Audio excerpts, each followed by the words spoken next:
with us? Yes, I can see. Yes, you are audible. Wonderful.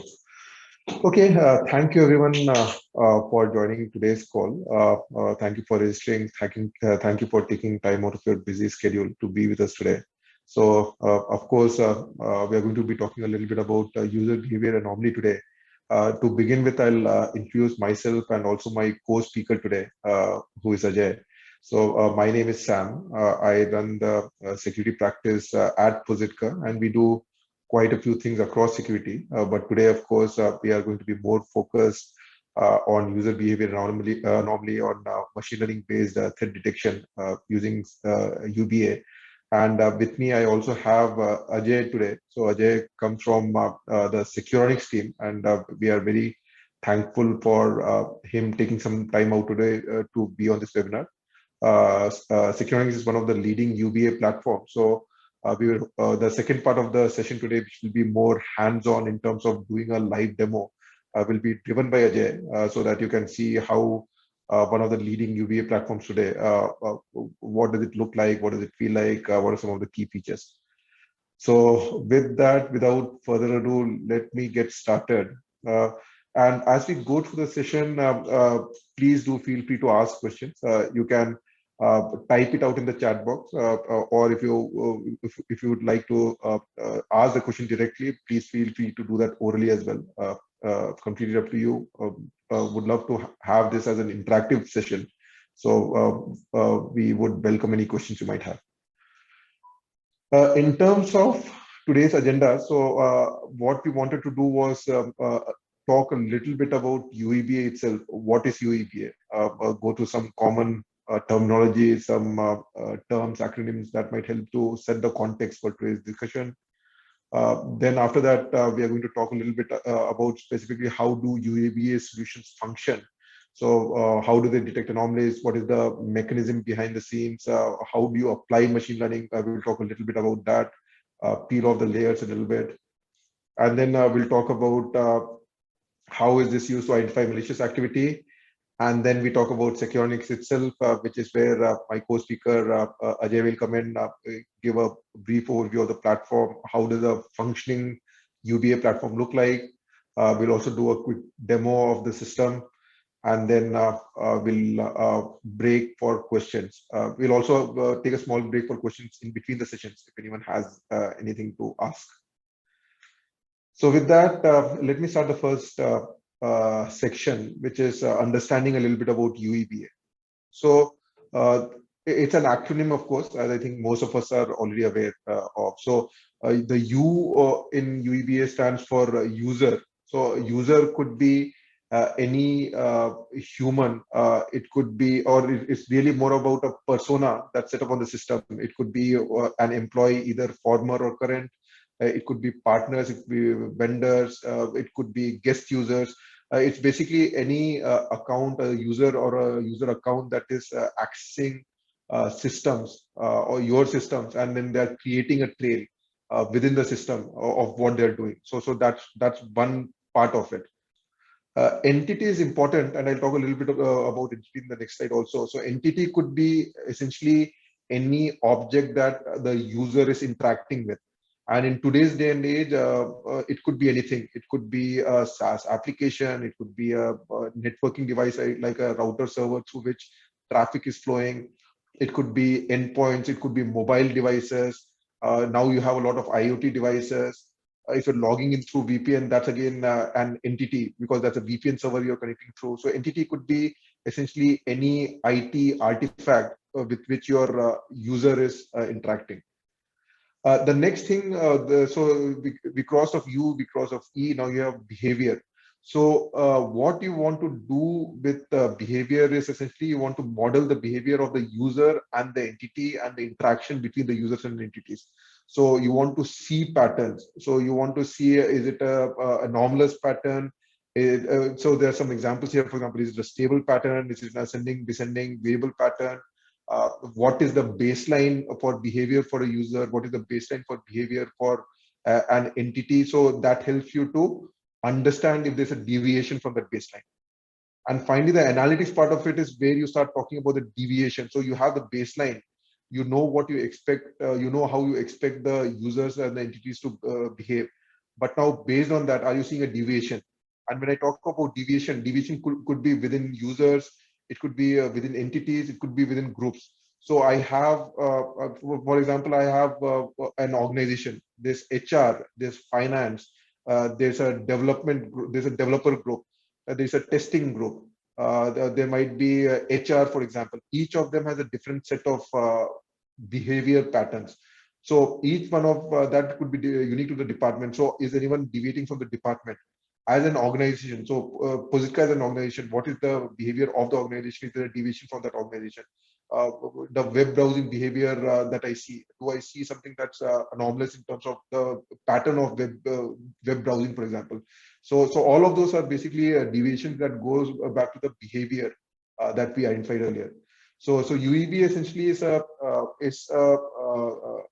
an aggregation of all these terms. So user entity behavior analytics, and as the name itself says, what you're trying to do is you're trying to figure out all the users entities, and then you're trying to see if any user entity is deviating from a behavior baseline. One question that comes up quite frequently is that you might have seen as an audience that there's a term called UBA out there, there's a term called UEB out there. So are these different? So short answer is not really. So when the solution started evolving initially, it used to be called user behavior analysis. The reason being that the focus was more on the people, the accounts, the user accounts. Over time, I think this is primarily a lot because of Gartner, the research firm. So over time, I think the realization was that, yep, users are important, but they are interacting with entities. So even if a server, for example, you're noticing that there's some kind of beaconing behavior. Some server is sending out traffic on some anomalous port, or there's some weird pattern of traffic that's going out from the server. The entity itself is behaving abnormally. So the entity behavior is also equally important in terms of monitoring from a behavioral perspective. So UBA was the initial term, but over time now, whenever you see UBA or UEBA, both of them mean the same thing. Essentially, it's synonymous at the moment, more or less. So all the solutions out there, if you have a good solution, it should be doing UEBA. It's not just user, it's user and entity. So that's a little bit about UEBA and UBA. Now, if you think about what makes up a UBA solution, so I'll go from the data first. So the core pillar of a UBA solution, of course, is what is the data you're throwing into it. And typically, the data that you'll have is similar to what you will have in a log management or a SIEM solution. You'll have event data, you'll have raw logs, you'll have network flows, you'll have elements of business context that gets added in. And I think the important one here becomes the HR and user context. So HR and user context become things like, okay, this is my HR list, this is my CEO, these are my VPs, then these are some directors, and then maybe you have some programmers towards the bottom. Now, the reason this is important is because your profile, your behavior for each of these different layers is different. Now, someone who's a vice president who's based in India might behave differently from someone who's based in Singapore, might behave differently from someone who's based in the US. So the ways of accessing systems, the times of accessing, depending on your role, your department, your seniority, your location, it changes. You might be a terminated employee, so you might be on your notice period. So again, in that case, that is one more user context that you need to fill in. Hey, these are the list of terminated users. So if they're downloading a lot of information, that for a regular employee, it might not be that suspicious, but if it's a terminated employee or someone who's on their notice, that becomes something that is worth investigating. It's anomalous, for example, if they're downloading too much of data. So all of these things are important, but the HR user context from a data perspective is actually something that is one of the fulcrums for any UBA solution. The second part of it becomes the use cases. So yep, I have the data, but now what do I want to do with it? So I want to find malicious insiders. I want to find a user who's been compromised, or someone's got access to their account. I want to find out, for example, lateral movement. So these are the use cases. And for example, if I say lateral movement, there's a certain kind of sequence I would expect.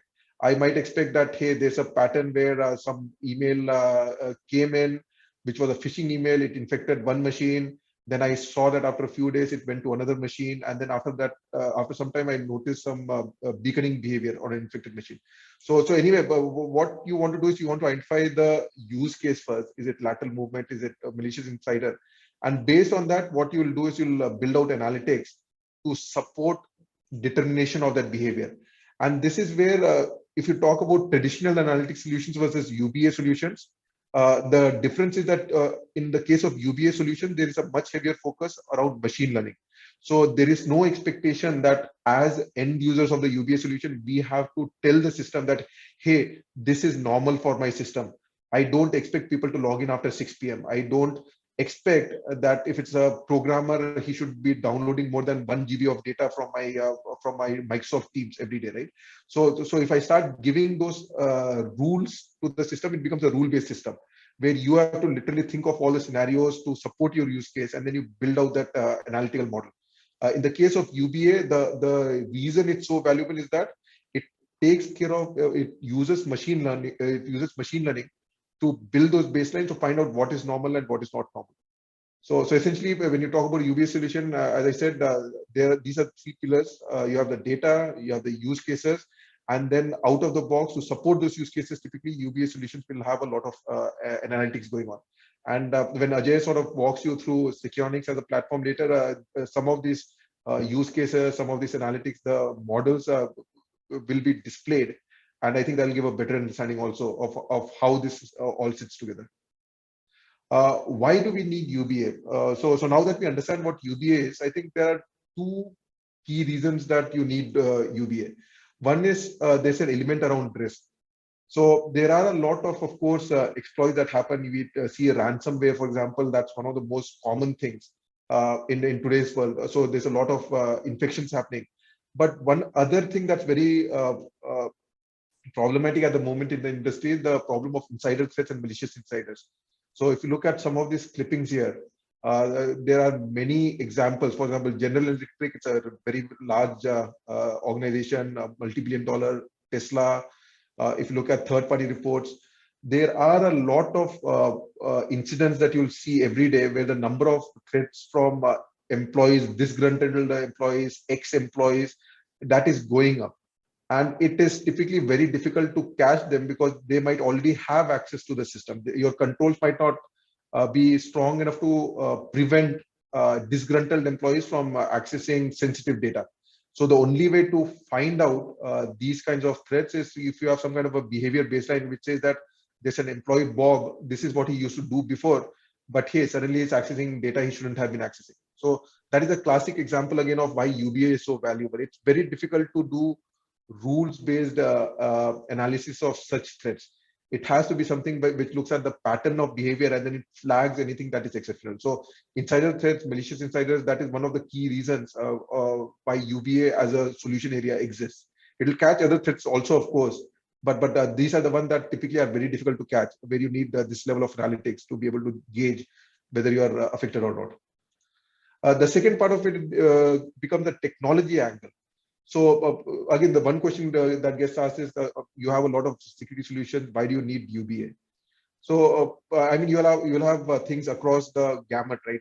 On the cloud, you'll have CASB, CSPM, networking, you'll have IDS, IPS, firewalls, and so on. You might have endpoint detection systems. So if you have all of this, why do you need UBA?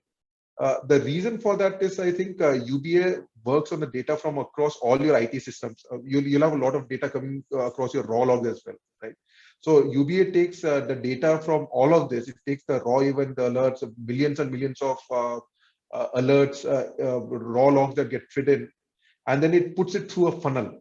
So what it does is that it's going to do entity attribution and enrichment. And again, Ajay will talk a little bit about this. So you're going to do enrichment of the data so that it's not pure noise. So that reduces it down to a more manageable number, because you might have terabytes, petabytes of data, but it's going to be associated with a more reasonable number of entities or users.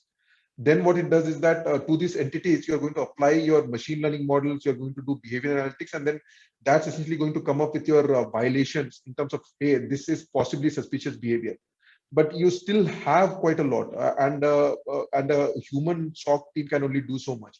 That is where you come in with the next layer, which is where you start forming threat chains. So you're not looking at individual violations by themselves, and I'll explain this in the next section also. But what you're doing is you're forming a threat chain.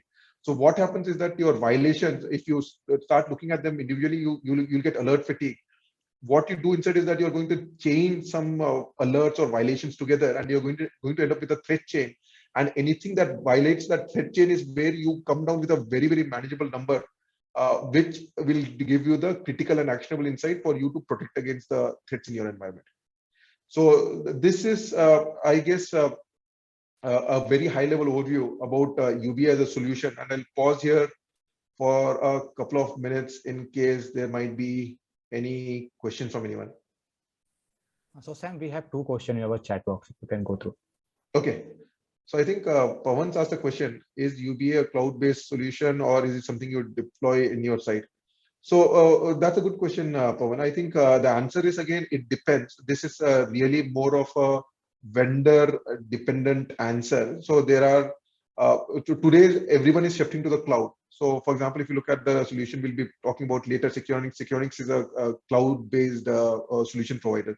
There are other providers again who do provide an on-prem option, but typically the challenge with that becomes that given the amount of compute requirements you need to run something like machine learning on all so much data, it becomes a little cost prohibitive typically. So you have both flavors. It depends on the vendor, but typically I think what we are seeing is that there's a big shift to the cloud at the moment. I think there's a second question also from Mark that asks about, this is again a good question. So there are many solutions. So if you look at CrowdStrike, Sentinel, for example, they are EDR solutions. So they also do machine learning and AI. So if you have CrowdStrike or if you have something like Sentinel, do you need a UBA solution? The answer to that is that even though other solutions, be it an EDR, be it a CASB, all of them have elements of machine learning. Despite that, the UEB solution sits differently. The reason being that if you look at EDRs, for example, they are very focused on the endpoint. So they'll look at anomalous processes within your endpoint. They'll look at who's logging into your endpoint. If you look at CASB, for example, CASB is the cloud access security broker. That's going to look at who's logging onto your SaaS application, what is the pattern of logging onto a SaaS application, and they might be able to find anomaly in that particular space, in the cloud access of SaaS, in the access to endpoint or activity on the endpoint. But none of them is actually going to correlate, for example, between the CASB and the EDR. Now, Sam logged on to the CASB, did something. Sam logged on to the EDR, logged on to an endpoint, did something. Now, it's only the UEB solution that's going to sit across both of them and tell you that, hey, there's something fishy going on, because all the data that I'm getting from the CASB, from the endpoints, from the EDRs is telling me that what Sam is doing is not normal for him. So that's the reason you need the UEB solution. Okay. Any other question from anyone, or okay to move on? Okay, I'll move on to the next section then. So the second part now talks a little bit more about the details, the anomaly detection, the machine learning. How does that work? There's also a small poll that I was hoping that we could launch, and because if you could just sort of put it on the screen for maybe 30 seconds or so. So just a couple of basic questions to see how the participants on today's sessions, your organizations, how does it utilize the analytics solutions available on the market. So you'll typically have a SIEM solution, you'll typically have a UBA solution, and the possibilities again are that you have there are actually 3 possibilities. You have a SIEM solution, you don't have a UBA solution. You have a UBA solution, but you don't have a SIEM solution, or you have a SIEM and a UBA solution. Right? So, and then again, there are some permutations there again. In some cases, SIEM and UBA come together, whereas in some cases they're separate. So I'll talk a little bit about that, but it'll be interesting to get a sense of how we have a skew in terms of today's audience. So I think 40% have answered so far. We'll maybe wait for it to get up to about 50% or 60% before we close the poll. Okay. Utilize SIEM solution. Okay, I think we are at almost 60% response at the moment. So maybe we'll just take a quick uh, check at this point. So does your organization utilize a SIM solution? Actually, most people have said yes. Does your organization utilize a UBA solution? Interestingly, quite a few people, 70% have said yes, which is interesting because UBA as a product is still not very prevalent across all organizations. And if you do have SIM, is it a single platform? Are they separate platforms? It's almost a split equally between the two answers. So some about 60% say it's a single platform, and about 40% are saying it's separate platforms. And both of them are valid configurations. So and again, when Ajay talks a little bit about this later, I'm sure he'll elaborate on that as well. But this is interesting. Thank you for your inputs here. And let me just move on to the next slide then. Okay, known and unknown.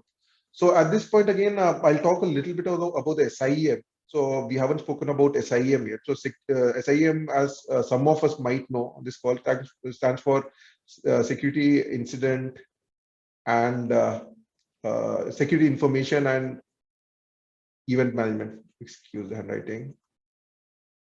So security information and event management. So this is, I guess, the legacy log analytics solution that has been used by security teams, by SOC teams. It is still continuing to be used, of course, which takes all of the logs, all of the data, the network traffic, the web traffic, the router and switch syslog, the endpoint information, all the information within the organization. It all gets dumped into the data lake. And then SIEM essentially becomes the data lake and the analytics platform for the security team. Now, some of the characteristics of the SIEM are that it's driven by rules and it's driven by correlation. So you have to have the rules written down, and again, these are statistical based. So it's going to say, hey, I'm going to look for brute force attack, and what I'm going to do is that I'm going to put a threshold of 5 failed logons followed by 1 successful logon, or 50 failed logons followed by 1 successful logon. Some organizations might say maybe, hey, for me it's 10 failed and then 1 successful. So as you can see, the problem with statistical based systems is that you have to define the rules, and then for each organization it varies. So it becomes a very problematic area in terms of being able to manage all the rules. The second problem is that, again, it's the realm of the known.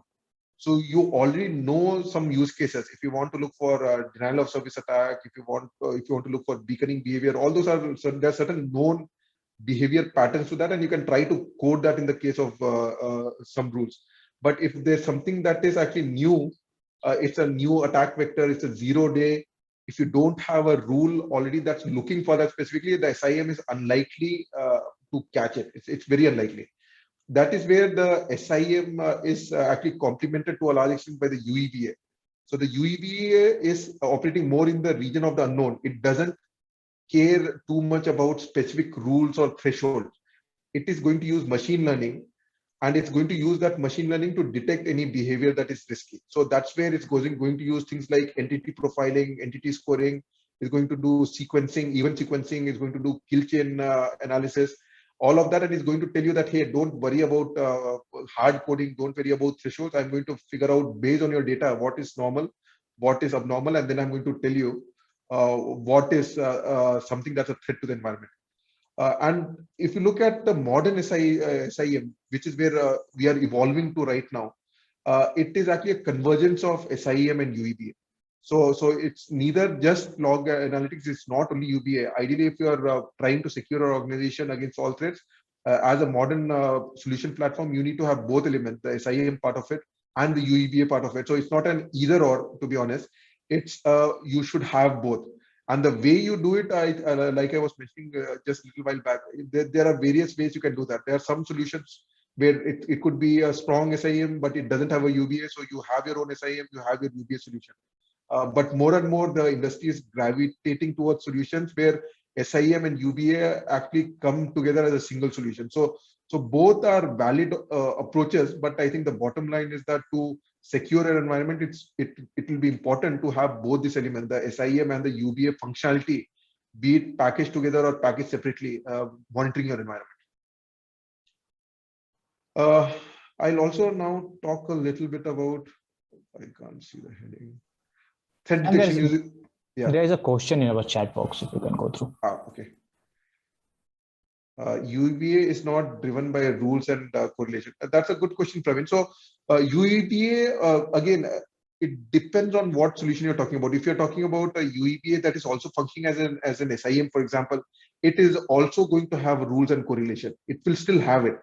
But if you look at the core hypothesis, the core functionality of UEBA, it is machine learning based. So the whole logic is going to be around building behavior baselines. And Ajay, when he talks you through Securonix, which is a UEBA platform, he's going to show some of those models. So you're going to look for things like robotic behavior. You're going to look at things like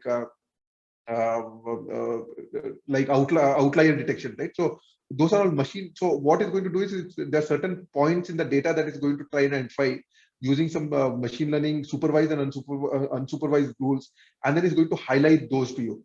That is going to be chained together with your rules and correlation, and based on that, you're going to get that sets. So if it's a pure UBA solution, it's unlikely you're going to have just rules. It's going to be more of threat models, threat chains that are working together. If it's a SIEM and UBA, it will be a combination of rules, correlation, and machine learning. Does that answer your question, Praveen? Understood. Okay, great. Okay, so threat detection using ML analytics. Now, how does it actually work? So typically, as I was saying, there are a lot of sources of data. So you've got network logs, identity logs, endpoint server, application, all these. So these are sources of data. Now, the first step that you do is you apply machine learning. And then what you do is you have this, like I was just mentioning, you have this supervised and unsupervised machine learning algorithms that are trying to find anomalies along the lines of these use cases. So you'll have a machine learning model that will look for suspicious data movement. It will look for unusual machine access. It will look for unusual network activity. You'll have machine generated beacons. So it will look for anomalous behavior based on the definition of these use cases. For example, if you're talking about unusual network activity, you might be looking at, for example, the volume of traffic. You might be looking at the time when the activity is taking place. You might be looking at the number of associated with traffic. So there'll be a number of different parameters here itself, but you're clubbing them all together to say that, hey, these are some of the indicators of network activity, and I want the machine learning algorithm to see if there's anything anomalous going on with that. The challenge with this is that by itself, any of these are not necessarily a threat. You might have unusual network activity, for example, because your network is congested. If you're Flipkart, for example, if you're Flipkart or Amazon, during a big day sale, you're going to have a lot of traffic coming in. So it is unusual network activity. You're going to have a lot of traffic coming in, but it's not really a threat. It's just part of business as usual, right? So by itself, it's not really a indicator of anything bad. Which is where I think the second layer comes in. Again, you apply machine, you take these use cases, these initial anomalies, and from here, what you do is you sort of pull together the threat chains or the threat models that are going to say that, okay, if I look, for example, something like data exfiltration. Now, data exfiltration could be something like there's a terminated user. The terminated user was trying to look at some job sites. Then he was trying to download some files. Then he was trying to upload some files to his own personal account. Then he was trying to delete something. So it could be a sequence of events. It doesn't have to be a single event or a single anomaly. It's a bunch of things which highlight that there's something happening. So the threat chain or the threat model, that is where the real value comes out, because the fidelity of these is going to be much higher than just looking at a single alert or a violation that's coming out here. So typically this is how the UBA models work. And at this point, again, I'll be handing it over to Ajay, who's going to talk a little bit more in detail about most of what I just explained now. He's going to give a more practical view of whatever I explained theoretically. But before I hand it over to Ajay, any questions that I can answer? Yes, and we have a few questions in our chat box. Okay, that's quite a few. Does UBA also provide automated incident response, enabling security teams to respond to security incidents in real time? That's again an interesting question, Sheetal. So Automated incident response, again, as a category, falls in something called security orchestration, automation, and response, SOAR. So UEBA by itself is supposed to do something, one thing, and it's supposed to do it very well, which is to look at user behavior anomaly. So depending on the vendor, again, there might be additional modules available for doing orchestration or automation, but really it's vendor dependent. In the case of Securonix, for example, Ajay might explain a little bit more to you about the SOAR capabilities of Securonix, but again, it's really vendor driven, if that makes sense. And then we have a question from Kalpana also. We have a SIEM solution. Can the UBA integrate with our SIEM? What are the benefits? So this goes back to the model I mentioned earlier again, Kalpana. Thanks for bringing this up. So you have two models for SIEM, for UBA essentially. So one is that you have a pre-existing SIEM which is not next gen. It doesn't have UBA capability. So what you can do is you can purchase a UBA solution and it sits alongside your SIEM solution. So that is one model that will work. The second model is that the SIEM and the UBA functionality are baked into one platform. So both of them are basically essentially running the same tool or platform. So typically in terms of the benefits, it's easier to have one platform, because if you have two platforms, you'll have to, your overhead goes up. You'll have to have people who are specialized in two different tools. Whereas if it's a single platform, it becomes much easier in terms of maintainability and in terms of getting value from it. So I'll pause here. Any other questions from anyone, or should we progress to the next section? So Ajay, I think over to you. If you can take it away, I'll stop sharing my screen. Yeah, thanks, Sam. Good afternoon, everyone. My name is Ajay Kumar. I lead the pre-sales team for Securonix. I'm based out of Singapore. Been working in security field from day one in my career. That's been 20 fairly long years. And over the last 10 years, I've been focused more on supporting blue teams across the region. And this has been right from SMEs to large enterprises to national level, national SOC security operations team build out their entire SOC platform to meet whatever the emerging threats that we see in today's day and time. So with that, let me just start by sharing my screen. I realize I haven't done that. Sam, can you confirm if you can see my screen? Yes, Jay, we can see. Okay. Hey, thanks, Sam. So just continuing on from where Sam has left off, right? I think as an industry, what we suffer from is what we call as a detection knowledge gap. Now, we have two scenarios, right? There's a time where compromise can happen. And this is what we call as the actual 0 days or days before a vulnerability is disclosed, but still, all the attack vectors are still work in progress, and the industry is still trying to catch up. And the challenge that we have is we have attack traffic at that time where organizations actually get compromised. But on the detection side of things, you really do not have an IOC or one of the traditional sources that most SIEMs would look at in trying to detect or being able to identify an attack. And then you have the phase where all these IOCs are available, but you are not in a process where you get that traffic, right? The latest attacks may not be happening. And this is what we call as a detection knowledge gap. And this is a gap that the user behavior and entity analytics actually tries to help address. Now, what we're trying to do is, rather than just leveraging on indicators of compromise or a rule-based kind of approach, we supplement it or even prioritize a behavior-based or an anomaly-based approach where we overall hope to get a better detection capability compared to just depending on a rule-based or approach. Now, there are three specific powerful models that we use. One is baselining and trend analysis. And I think this is something that it should be fairly understandable to everyone. What we're trying to understand is what's the behavior of a person, what's the behavior of a certain machine or an entity connected to a network, right? What are the typical trends that you see? And this is what the system tries to analyze by collecting data over a period of time, building a baseline or building a trend line, and then building certain rules or algorithms around it. The other aspect that we're trying to do is, once the baseline and the trends have been established, what we're trying to do is you're trying to kind of identify outlier behavior or try to behave or anomaly, right? It can be someone trying to do things that is not supposed to do, someone trying to do things that he has never done before, or someone who is, strangely acting in ways that humans do not tend to act in, right? I think Sam talked about robotic pattern behavior, which is typically what more machine-like, or where you have do a certain activity at a repetition of a certain interval of time.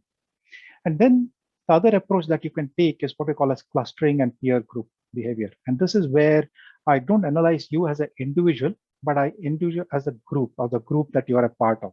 And this case, it can be someone who can be a part of a manager group. It can be people who are part of a single location. It can be people who are part of maybe a single AD group, for example. And what we try to do is base then collect data across this group or this large collection of people or entities, and then again build the kind of your baselining for that group, right? What's the behavior? What do they typically tend to do? Who are the outliers in this specific group, right? And this approach tends to provide us very, very effective ways of being able to detect threats earlier on, even when you may not have an exact rule or maybe even an indicator of compromised signature to look for in that specific volume of data that you collect. Now, when you're blending the data, this is how it looks like, right? You start by forming your trend lines or forming your baselines based on your analysis of the users or the entity groups that you have. You then move on to identifying outliers in that baseline that you've collected, and especially also try to find out the outliers from the group or the entity or the group that you have collected data from. Now, what's the first step to doing that? For any of your analytics to be effective, I think the first key aspect is your data that you're collecting. And a lot of times, right, when you're trying to retrofit an analytical solution on top of an existing solution, the challenge is it may not have the right set of data, or it may not have the right context or the attributes that you really need to run your analytics on. Now, specifically what I'm talking about is all the identity context. Now, let's say you're collecting from a firewall. Typically, you would get a to from context. You'd probably get certain data in terms of IP address, what are the ports, and so on. But what it lacks is that identity, right? Who is the person using the machine? Is it trying to connect to someone else's machine, right? What's the validity of that machine? Is it something that is precious, or is it something specific to an organization? Is it bringing certain value to you over and above? Is it critical to the organization? So on and so forth.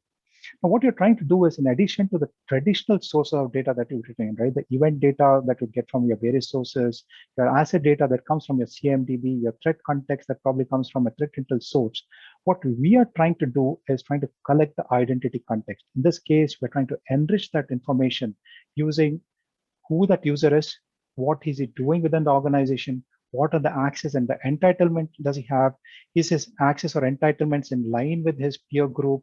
I'm collecting data from his AD groups or HR system. Is he a person who has served notice? Is he a person who's on leave?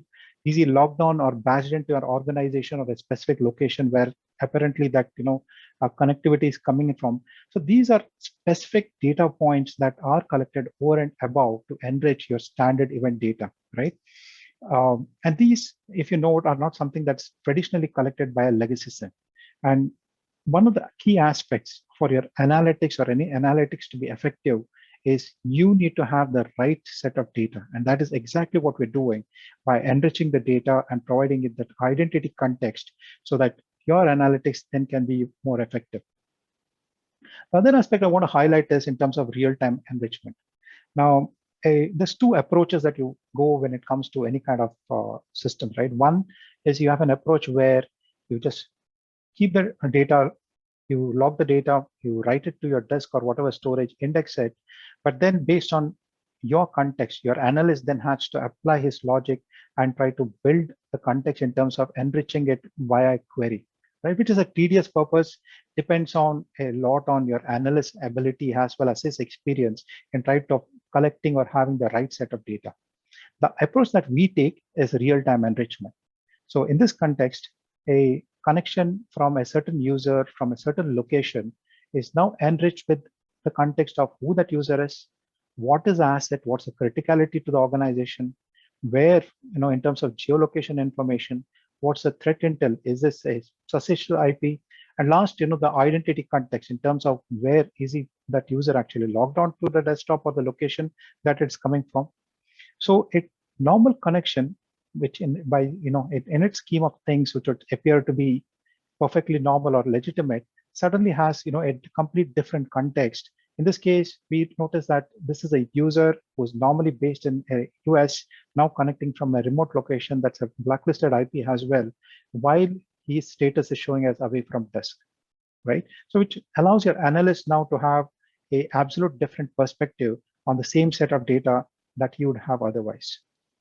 And this is where the identity context comes into play. You're trying to understand what normal behavior is.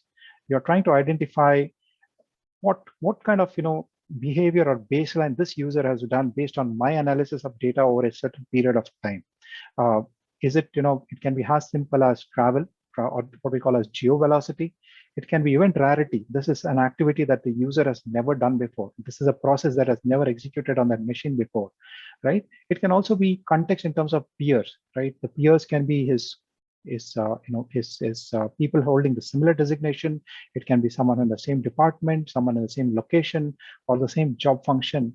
And based on that, we baseline his behavior again, right? And anything that can be out of bound, or something that violates a baseline, or is something what we call as a rare behavior from the group, can then be used to flag a particular user or a particular activity as something that can be malicious. Now, how do you put this entire thing together, right? In this context, what we're doing is we are fusing just the activity data with context from a user's identity, adding his access privileges from his identity and access management system, from his Active Directory. We are feeding in threat intel. We are feeding in the entity context enrichment, and finally getting a correlated history, or a much more broader view of that specific event compared to if you just collected the event and then store it as an index. And the first thing that we do is add what we call as the various behavior algorithms. Now, there are too many for me to go one by one, but broadly what we try to do is we check whether is it violating certain baselines that have been established. Is it violating the baseline for the group that he's in? Is this behavior a rare crime, right? The first time his user is trying to use an application, first time that user is trying to connect from a location, first time the user is connecting to a new system or a new resource. Then we go through what we call as robotic behavior analysis. And this is where we try to check whether does this meet a human pattern, or is this more machine-like, where activities or repetitions are happening at a certain frequency or a certain interval of time. All this then is goes through a rule engine as well and helps you detect the outliers. So the advantage that you get with this approach is that in spite of you not having an IOC, you're not having any of these standard rules that you define, you are now able to identify an outlier. Now, the challenge in this approach of just leveraging this approach is that people change, they use different desktops, they tend to use different location. Just this approach would overwhelm or have what we call as the largest indications of false positives. And this is where the fusion with threat models or your rule-based engine comes into play. And this is what we do is we then run it through a threat model or our threat rules, we then evaluate it for various threat scenarios. And these put together give us an aggregated score in terms of what risky is that particular context, and we boost the score if it is in context of an VIP user, of an asset that is critical to you, or coming from a location that is have been malicious, or if this user is on the watch list, for example, he's on the leavers group, or someone who's resigned in service notice period. And this would then go into what we call as a high fidelity alert that the user can then actually act on. Now, a couple of questions that you had was one in terms of how does this work with the SIEM? Now, this can act as an add-on to a SIEM, where when you can take your data from your SIEM, run it through our entire model, and then feed the data back as an alert onto your SIEM, right? The other approach can also be that this can be an independent product that can just work and provide you insights, and then your users can then act on as required. Now, the add-on content, right? The threat model, or what we call as a threat content, and this is what we talk about. We specifically build the latest content based on our threat labs inputs or their view of what the current threat scenario is provided to our customers or the UEBA platform. And what it focuses on are these three out of the box, right? The insider threat analytics, the cyber threat analytics, and the cloud analytics, right? These are something that are built in. And these allow you to then map it, if I may say so, onto what we call as a traditional Lockheed Martin kill chain with MITRE mapping. So if I look at the fused view, right, this is what it looks like. The data source that comes in, and this is going from bottom up. Data source that comes in gets enriched with your identity context. It runs through our various behavior models, such as is it robotic behavior, domain generation for DNS analytics, right? Is proxy avoidance, for example, and so on and so forth. And it comes out with a set of anomalies, right? In terms of what are the anomalies that you have in terms of baseline. If you just look at from a recon column, this can be detection of SMB scanning. This can be where a person is trying to access more resources, right? Shared resources than it traditionally does.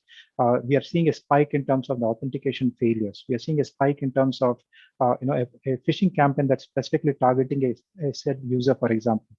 And that then gets overlaid or mapped into what we call as various threat models that we have for, in again, if you look at just the recon column, this can be threat models specifically to phishing, to port scanning, to both force and password spraying, right? And that then maps on or gives you an violation that we then map to a specific stage. Again, following the same trend, it can be in the recon stage. But as you go through various activities and get multiple events, all the activities or the anomalies and then map to threat models get then mapped to a specific stage. Now, what this allows you to do is from an analyst perspective, rather than now going at these items in individuality, which typically mean that he needs to go through an analysis and try to validate it for a false positive or not. When it's mapped as a threat chain and presented to you as an as a part of a kill chain, your analyst knows immediately exactly where in the cycle is it. Is it one event by itself can be an anomaly or a false positive, but when 3 linked or 4 linked or 5 linked all together gives you a true indicator of a threat, one. And second, it helps you to come up with that urgency based on where exactly it is in terms of the kill chain. So something that's just in recon stage or still in middle of delivery may not have that much priority when you know that it's in a execute phase, just moving on to the exfiltration stage. So it allows your analyst to now have the sense of urgency to prioritize and then respond to a specific set of threat or threats based on where exactly they are on the overall threat cycle. So putting this entire thing together, what we're doing is we're collecting data. We can collect data across your entire landscape, whether it is your on-prem, cloud sources, or if you have an existing SIEM, we can collect data from your existing SIEM. We use real-time enrichment using your Active Directory or your IAM or any of identity and access management data sources, run it through behavioral algorithms, carry out a process of risk prioritization where we aggregate multiple anomalies or multiple threat indicators. We boost it based on your watch list for a specific user, high value asset, a watch listed user, and all put together, form it, linked it together in terms of a threat chain, and then present it as part of with MITRE mapping onto your kill chain that your analyst can then immediately action and has immediate situational awareness in terms of where that specific threat is progressing or where exactly this things. The other aspect that I want to highlight is more often than not, right, what may be risky behavior in certain organization may not necessarily be so in another organization. So for example, in an organization with high churn where we have very dynamic rules and so on, you may have a place where you may get a lot of things, alerts may get triggered, which an analyst may decide is not worthy of following, or maybe very specific to that organization. And that's where the adaptive learning comes into play. So based on an analyst response to a specific threat or a specific threat that has been reported, we can then prioritize or deprioritize it based on the analyst's behavior or how we handled a specific type of threat in the past. And last but not the least, we support integration with source so that you orchestrate or respond to the threat. And these can be through actions such as disabling a user's AD account, or trying to maybe just trying to disable his access to a network via through a quarantine and so on and so forth. Now, how does this work on a use case, right? Just looking at a simple scenario here, we're looking at David, who's a contractor. any data that comes as automatically enriched with David's context, and we are seeing that a rare event has occurred, which already triggers off analytic. We are seeing then, when you're looking at peer analysis, certain files have been accessed that's not been accessed by him, neither by his peers. And last, we are having a behavior analysis where, based on a trend, the amount of data that is being copied or moved is suddenly is excessive, right? All put together immediately gives us an indication of threat, prioritization in terms of how to how urgent it is, and allows your analyst to then quickly respond back to it. Again, putting this in terms of a threat chain that we just mentioned, if you look at each one of this event by itself, right, in individuality, for example, a spear phishing attachment. Spear phishing is pretty common these days, right? Almost everyone would receive a phishing, and if an analyst is trying to chase down every phishing attempt, probably he's just going to be tied on for months just doing that. Suspicious windows, child process, again, in an environment where you have developers, where people tend to install stuff, again, may not be exactly the things that you would want to chase or waste your time on.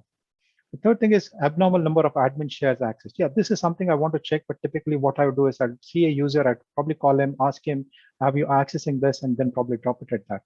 Last, we are seeing what is called as robotic beaconing traffic, which is more often than not associated with the command and control communication done by a malware. Now, individually, these are each things that you'd want to kind of validate or try to analyze or before or triage before you go and make a decision.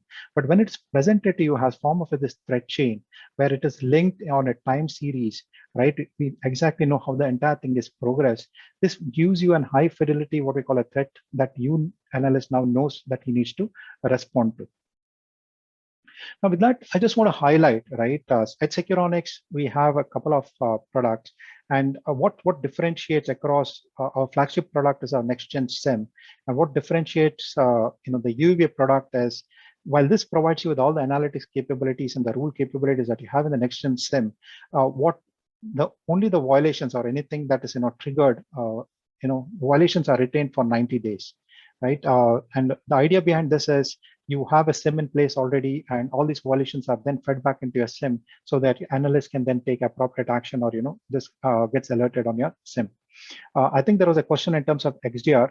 What we do have, we have a similar model which we call as an open XDR.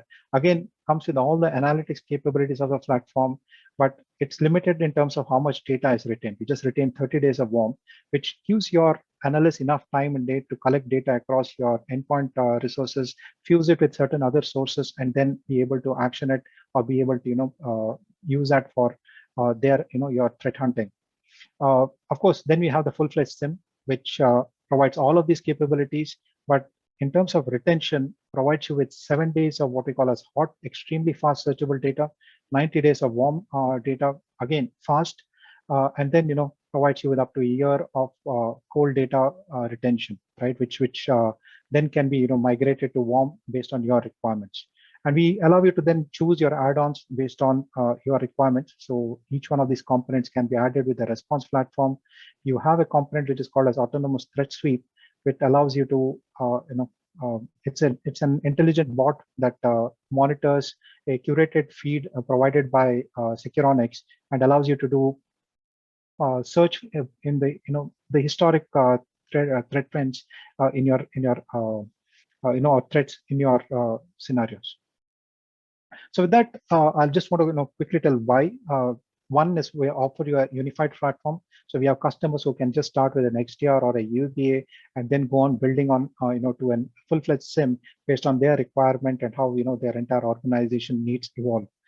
This is a cloud-native architecture, which means that it gives you that flexibility to immediately action based on your requirement. Effective in terms of cost, provides you with powerful and flexible analytics. One of the key aspects that I'd like to note is, unlike a lot of other solutions, where they say machine learning or algorithms are black box, we provide you with a very flexible scenario with an ability to fine-tune these algorithms, as well as be able to tune it to your requirement and your environment, and as well as bring on your own custom analytics. And last but not the least, we provide you with the latest and updated content, threat content that fused with the behavior capabilities of the product gives you a high fidelity alert or threat monitoring. So with that, let me quickly jump to a demo. Hi, Ajay. We have a few questions. If you can answer those before jumping to the Yeah. demo part. Yeah. Yeah, sure. I don't know if I can see the questions. Let me just see. Yeah. I think there's a question from Pawan. I'm thinking that that is a more involved discussion. So maybe we can talk to Pawan separately. There's also a question around some data models. Ajay. So can the same data models apply to different organizations, or do they have to be customized?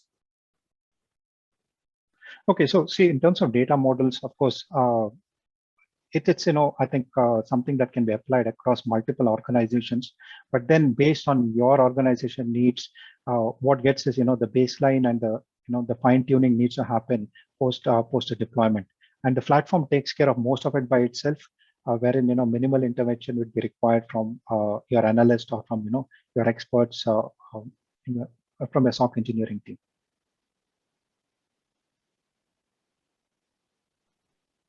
Okay, and I said that Mark has asked a question, requires us to add context, right? Or through a query. Now, see, a lot of platforms, what they do is they act as what I call as a database, right? What they do is they just collect your logs, index it, and store it, and then your analyst needs to then query. Now, there are two aspects to it. One, you in some aspect you lose the real-time aspect, right? We have a real-time ingestion model which runs it through the behavior model, behavior analytics, the threat content, and then gives you that high fidelity alert. So we are doing real-time alerting.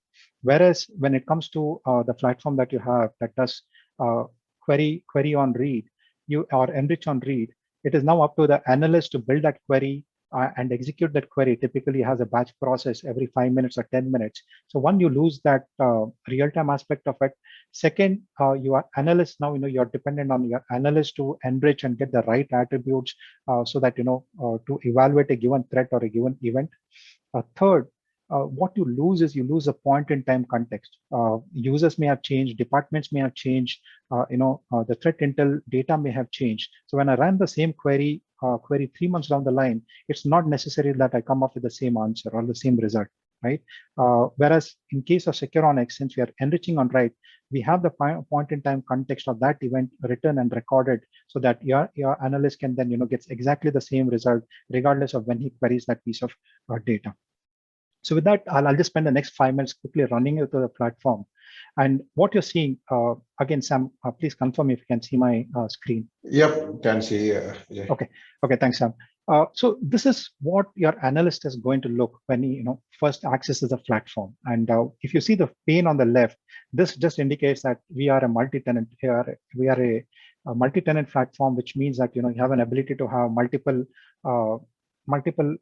customers hosted onto a single data, single platform, while having absolute segregation of customer data. Now, quickly looking at the three tames on your data, and I'm going to start from my right. You're going to see first what I call as violations. Now, this is what you would actually see in most SIEMs or most platforms is what you'd call as alerts. Now, the challenge that you have with this is you are going to get a lot of it. And this is just a demo environment, but in the same context, right, of I think a couple of days of data that we had, you'll just see some 40 different violations actually trigger off, right? The second thing that you'd actually see is what we call as threats. Now, this is where we have run all the violations through our behavioral models. We have run it through our, threat chains or threat models, and then overlaid it in terms of a kill chain analytics, so that you now know exactly a series of violations are related based on and put in top and overlaid on a timeline basis, so that your analyst now work with you. The other aspect is when we are enriching all the events that come into a system with a user context, one of the very powerful capability it provides you is to quickly be able to identify a risky user, then drill down to his activity, and then be able to identify multiple threat chains that may be linked or associated with that same user, rather than doing it the other way around, right? You identify a violation, try to then figure out after 3 or 4 jumps, you figure out this user, then do a search for that user's activities and then come out. All that is available for you right out of the back, right, on the screen. The other part is we provide you a complete chain analysis for this various violations that are triggered. So that if you want to have based on view or access certain threats based on where they are in the execution cycle, your now analyst has an ability to do that as well. A powerful ability again is to create watch lists. In this case, while we don't have anything, you can create watch lists, and these can be based on your users or entities. And the other ability, especially for production customers, is you have a sandbox capability that allows you to set up new rules or new policies or test them out. So rather than create noise on your actual screen or your console, your analyst console, you can have a sandbox where you fine tune your rules. And then, once you're satisfied with them, you can move it to production. Now, let me just jump into an alert here. So in this case, let me just look at. So as you can see, right, on this particular screen, I can immediately see that it's associated with this particular user. And it's immediately, right, as you can see, it's something that has been mapped across multiple stages. Now, it gives me a quick timeline view. So I know that there's a certain threat model that has been triggered. It's, based on this, I've seen the progression of this threat in course of 4 days to where it is, where we come to, a final defense evasion stage. And as I click on each one of these, it gives me immediate indicators in terms of what exactly the data is, right? In this case, I see this is a spear phishing detected. And the interesting part here is what we check. I have just emailed you. What we check is we would actually see things such as an homographic email address. So these are addresses which are very similar to the domain that you own or which your enterprise owns. And typically this is what is used by most phishing tools to kind of manipulate or try to address a given user. Now this write-off gives you an indication that you're receiving from what we call as a typo-squatted domain. The second indicator in this case is a suspicious child process execution, right? And if I actually look at it, it quickly tells me that this is triggered off. It's a process. It's an VB script that is executed by a WinWord, right? Again, a very good indication that typically a phishing email or detection followed up by a VB script or a script execution of a Word file is typically a very good indicator of a successful phishing scam. The next thing that you actually see would be your abnormal number of admin shares. Now, how do we get to know this? If you actually quickly look at this, this is where our baselining capabilities come into play. So you would quickly see that this user has had a standard, but suddenly we are seeing a spike, a huge spike in the number of systems that he's now shares that he's trying to access, right? So again, the baseline here is determined based on his past activity, based on the activity that this user has carried out over a period of time, right? And then, which gives us a further indication is a beaconing traffic detected on the firewall. Now, beaconing traffic, like I said, is what we call as robotic behavior or pattern that is extremely similar to and malware accessing a command and control site, or someone basically an automated script trying to do it at a certain frequency of time, right? Which is very unhuman-like behavior. No human being tries to connect or repeat his task every so many seconds, right? And this is an extremely good indicator that we have a malware or something that is trying to connect to a command and control site, right? And as I drill down, it gives me fairly good information saying that that these traffic, right? This is something that definitely malicious or something wild is going on. And last but not the least, you have an activity where an audit log is now cleared by the user. Now, I just want you to look at, and without this being laid in this format, right, or in this fashion, each one of this by itself would have taken an analyst some time and effort in order to first identify it, see it as a possible threat that he needs to pursue rather than as a false positive. And then he would need to link it to across multiple such events as a part of his overall triaging. In this case, all that task is done for you by the system by identifying a fusion of both behavioral-based things as well as a specific threat-based, threat or threat models or a rule-based approach. And we have one high-fidelity threat that the analyst can now immediately take action on. Now, this comes to how the platform works out of the box. But today we live in a world where threat hunting is something that you need to practice or almost everyone right today is needs to aggressively pursue, as well. And that's where, the spotter comes into play, right? Spotter is a specific tool that allows you to quickly run a query. So for example, in this case, I can quickly run something very similar to SQL-like or a very English-like approach, where you can quickly search for certain data and then quickly come up with a specific string. Again, you have a visual view in terms of that allows you to identify certain spikes, allows you to quickly get a visual confirmation that there are certain spikes or a certain out of band behavior that's happening, or in that specific search that you carried out. Now, the other aspect is when you're carrying out these kind of searches, and very frequently you tend to have a set of searches that you want to frequently carry out. And that's where our data insight capability comes into play. So we have an ability where most of the spotter queries that you've just seen can be executed on a regular basis and provided to you as a data insight. So in this case, what I'm doing is I'm just trying to generate my homoglyph email report for every day, right? I can search for last 24 hours. And what immediately says, in this case, it's 1 year, but in production, you typically run this for every 24 hours of the last week. And what this immediately gives you, it gives me a visual view saying that I am getting phishing email from this specific very homoglyph similar domain, which is addressed to all of these users. My next immediate action would be to reach out to each one of these users or look through these specific users and see what kind of data, excuse me, they have reached, or is there any secondary indication of a compromise in any of these in the end system. The other query can be emails to personal domain. Again, a good indicator to have when you're having a user who is suddenly sending a large amount of data onto your this thing. This allows you to have a quickly visual representation. So the good part about a query is the spotter is an extremely competent and what I call as a flexible query engine, which not only allows you to search through code, but allows you to represent in terms of statistically similar or statistical tools. For example, I can do an average. I can typically see a view in terms of a table and so on and so forth, so that your analyst now has an ability to quickly query large volumes of data and then have it presented either as a bar chart or a table format and so on. That allows him to quickly analyze these volumes of data and reach the conclusion that he wants to. These are something that can quickly build based on your reporting requirements. So for example, you can have an operations dashboard built in that gives you a quick view, you and your analyst quick view or your management quick view. You can have an executive view. Similarly, these can be used for your various compliance reporting, or even checking how you form in terms of MITRE coverage, which is again used by a lot of organizations in terms of how the maturity of their SOC and their operations.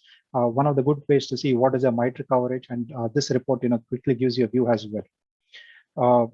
Again, a very flexible platform, ability right to quickly out of the box uses analytics, provides you a real-time threat view, and then allows you with a spotter search facility that allows you to do extensive threat hunting and reporting as well.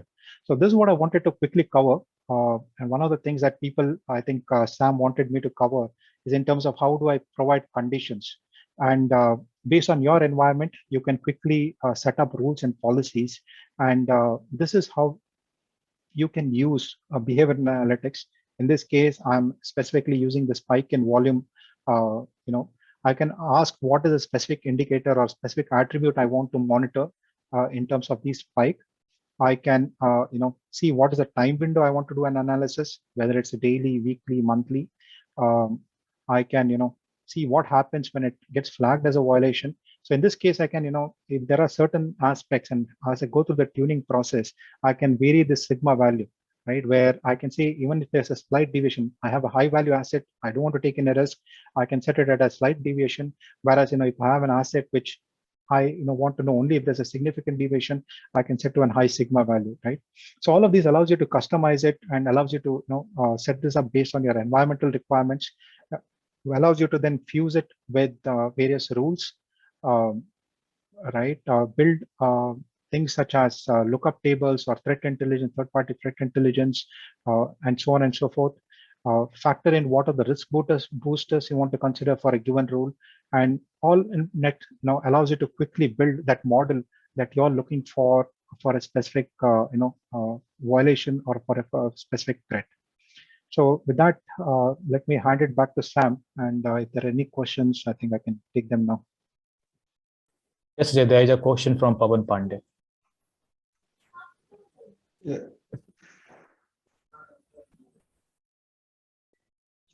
I think that's been responded to already. I think that's a very involved discussion, because I think Vinny's responded, I've responded. We can talk to Pawan directly also after the call, possibly. Sure. Okay, good. I don't think there's anything else. I think thank you for that, Ajay. I think that was very Thanks, Sam. informative, very, very helpful. I know we're also a couple of minutes over, so thank you everyone for your patience. In terms of, I think, next steps, we will be sharing the material with you, and you'll also be getting the email ID in case you have any questions. If you would like to connect with us to do a trial or a demo, a more detailed discussion, please feel free to connect back with us. But in the meantime, again, thank you so much for your time. Appreciate it. Look forward to connecting with everyone. Thank you, Ajay. Thank you, everyone. Yeah, thank you, Have everyone. a good rest of the day. Thanks. Bye.